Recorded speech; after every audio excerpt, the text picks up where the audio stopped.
Guys, I am here to get into a character analysis of Twin Peaks Fire Walk with Me, which was directed by David Lynch, released in the year 1992. And this stars Cheryl Lee, which is one of the greatest performances I've ever seen. This is a mesmerizing character display. It's incredibly raw and kind of seeing how troubled her final days are.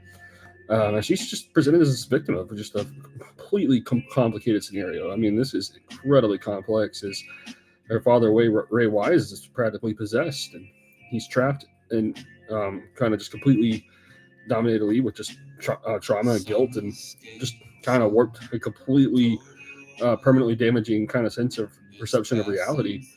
And Lee's desperately searching for a sense of control and connection amidst just being dominated by abuse.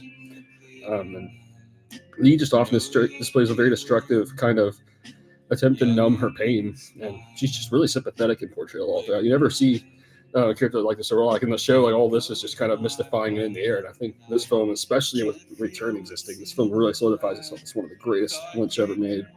Because Lee is perfectly sympathetic, and this feels like it's Lynch at a full-on humanistic display, as well as most horrifying display in a lot of ways.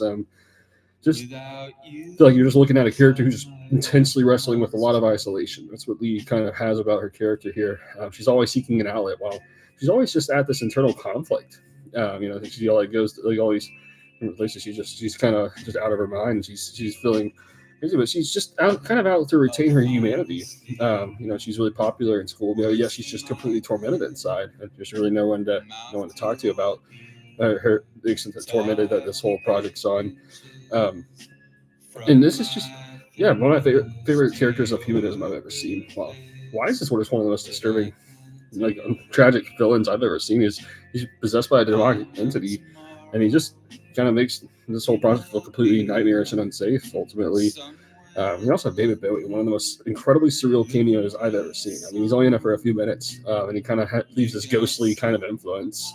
And I absolutely love the opening scene of Chris Isaac and Kiefer Sutherland, and these kind of end up being like the essence of, it's almost like the opposite, almost an opposite atmosphere of like the comic log scenes in like Twin Peaks. This feels like extremely detached, and it's just a completely original kind of, perhaps a gateway into the different kind of tone. And it's kind of an atmospheric decision for Lynch, but he just kind of ends up opening this kind of with two characters that are detectives, kind of in McLaughlin's role, but they're just kind of in their own way. McLaughlin, you don't really see a lot of the agents from the classic series in this, like Lynch or anyone else really. You're just kind of getting these guys, and then you just get to the meat of Lee's story all throughout. So this is mesmerizing. This is just one of the greatest horror films I've ever seen. My latest feeling, I feel like the psychological horror resonance reminds me of a lot of the reasons why I love stuff like The Shining so much. This is just mesmerizing, and it's an all-time favorite from start to finish.